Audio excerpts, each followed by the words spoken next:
Welcome back, Binder and Unreal Adventure fans. We're here at the IHP R&D shop, and when we last left, it just finished cutting all the hangers off the frame, and we're modifying the front hangers for the CPT reverse shackle kit. So as you can see behind me, I got that finished up, got the front hangers on, got the rear hangers on, the rear shackle hangers, the rear spring mount hangers on, got everything where I think it's going to be. I won't know until I put the chassis underneath the body for the first time. Today we're going to finish up a little bit more fish plating on the frame, and then I'm hoping to get the axles and springs in here, flip the frame over, and start getting things kind of mocked up on the suspension. All right, a little bit more close-up of the fish plating done on both sides and the bottom of the frame thus far. Done a little clearancing here. A lot of the stuff I've learned on Hideous, and basically this thing is almost a duplicate of Hideous. So it's kind of nice ahead of time to just know I need to do certain things, and that was like a little bit of clearance for the pitman arm tie rod end here for the drag link that's going to go in right here.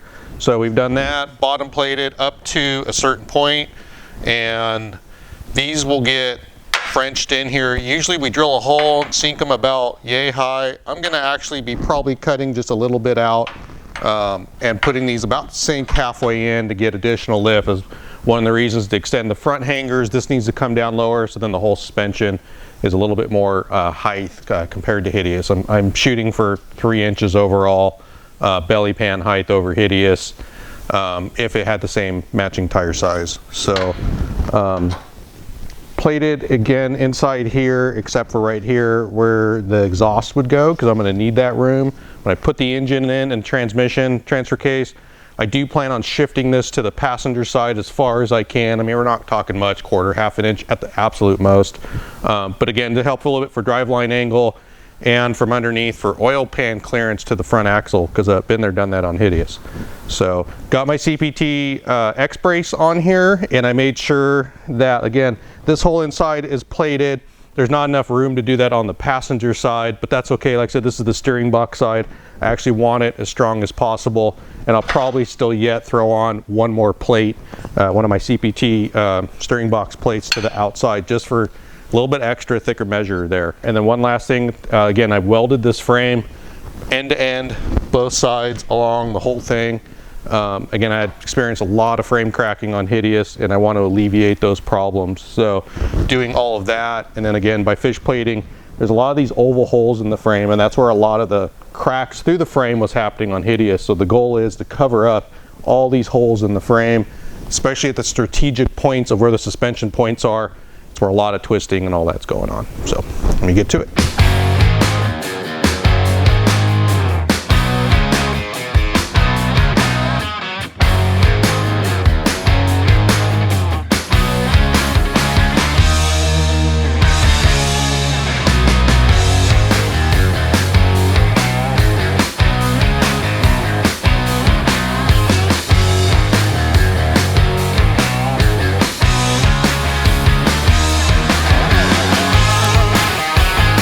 On my fish plates that I'm not cutting them just straight. I am beveling and rounding the corners off on all ends, and the idea behind that is if you have a full straight edge along your frame, it's going to develop a crack right there, or it has a higher tendency to do that. So by beveling the corners like this, making them round, and then also I'm not fully welding this either, because if you do get a crack starting around your weld, it'll continue along, but if your weld stops, hopefully the crack will also stop as well. So that's the reason why you see me fish plating it like you see me doing it. So I'm gonna grab the welder, I'm gonna burn these plates in, and then we'll do one more up here on top, and then we'll be ready to get some axles in here and hang some suspension.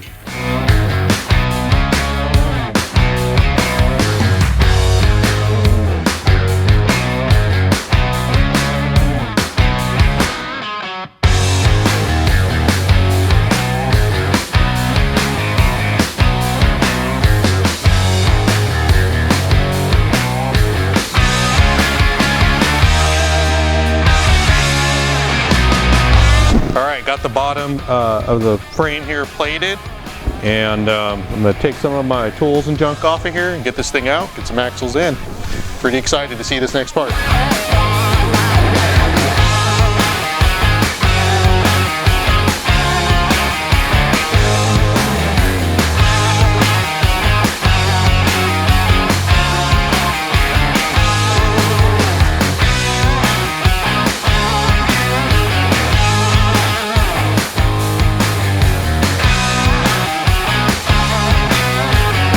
All right. Joe helped me. We get the axles in here using the tractor. Got the frame back in here. And start dragging out some springs and start kind of loosely bolting things together here. So while I'm doing this, I thought I'd point out some of the cool things about these Alcan springs. Besides the fact that they're made in the USA, and again, custom made for this project. Basically, before I tore White Scout apart, while it still had most of its junk in it, I weighed it, and so I had an idea of where it's at. It was about 500 pounds lighter than Hideous, about 6,300 or so. Now, nobody in it. So anyways, had them custom made. Obviously, you got the Orbit Eye over here, and do that on the shackle end, gives it much more lift on there. Also have a secondary wrap, so we don't have the problem of the main leaf taking all the abuse, which on Hideous it is. I actually had to whack this for clearance. I will be alleviating that problem by moving the sleeve in a different spot, as I mentioned earlier. And then on the front side of the spring where the bushing's at, this is an anti-wrap leaf that's in here. You can see this little extra top leaf. It's only half a leaf that goes just to about right here, and that helps a lot. And that's why I've really liked running these springs, you know, being spring under the suspension on Hideous, and then in conjunction on the rear of the anti-wrap bar from WFO Concepts, has just makes this thing solid. Like, you can just plant your foot on the throttle in it, and it, although sometimes it will, it hardly ever skips or jumps. So that's what's nice about it. And while I was talking, I forgot to put my plate on again. I also had Alcan make me the custom U-bolts this time, and they made these for me special, the square U-bolts.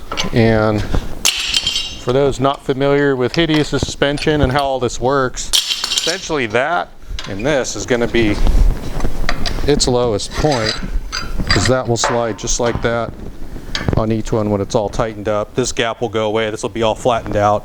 This will curve a little bit, honestly, in the end. But that's all that works, you know, nice and clean. You don't have nuts and U-bolts hanging down low, catch on logs and rocks and stuff.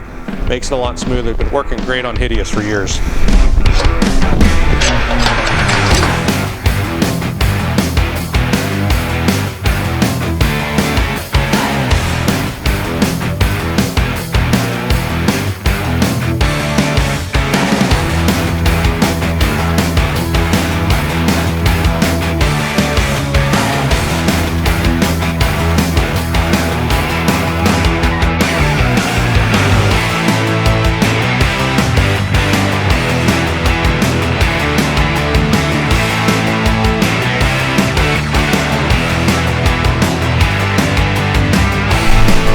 So I got the front springs underneath here, a little help from Cameraman Joe, but we got them wrestled in, kind of got them hanging by a wire for now.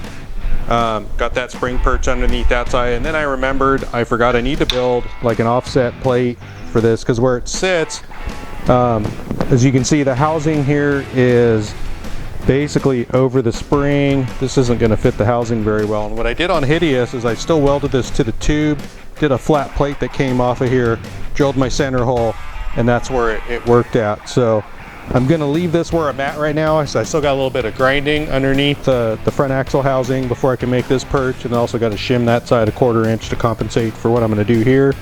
And then but anyways, I'm going to do that, but for now I'm going to go hang the springs in the back, and then it'll be a little bit easier job, and then I'll come back to this one.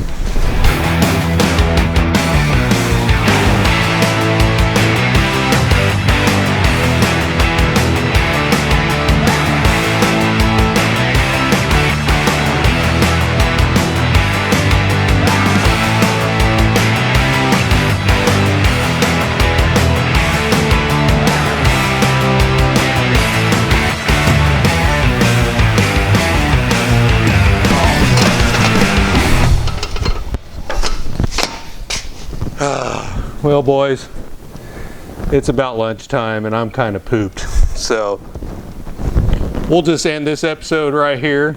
Don't forget to like and subscribe. I'm gonna go get some lunch. I'm gonna come back, I'm gonna put these leaves in, get my U-bolt plates out, start getting things tightened up, check back next time and we'll get this wrapped up. I'm gonna go get some lunch.